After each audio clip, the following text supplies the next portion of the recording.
Daghan kayo kog manok. Wow! Hello mga idol.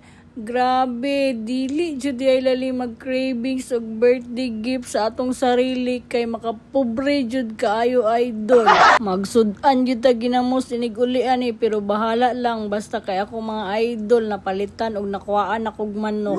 Katong mga sigig pangayo dira ha, kabalo na mo nga mahal kay akong palit sa akong mga manok in town, maluoy mo. Ayo so mo pangayo karon kay ako pa nang i-breeding mga idol. Inig makaliwat na ko ani pohon, diha na mo pwede mangayo mga idol, maong paabot-abot sa mo karon ha. Wow. Basta kay solid supporter ti ka, magkamanok gihapon ka idol. Ayo jug surrender tanawan ako itrayo na inyo DC kini. Atuan ning padaghanon para pohon mahatagan ta mo mga solid supporter nako.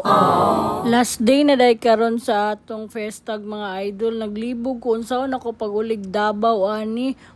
Wala naman day ko'y kapamasahi kay nahurot nagpinalit og manok, ginamos na gid niya ulian ni. May nalang gani na si Doc dari sa Dimac Shipping mga idol, kampante kay ta na maabot jud og Davao nga safe ang ato mga pinalit na manok idol. Natupad gid na ako akong birthday wish akong sarili idol na magkamanok og nindot kaayo.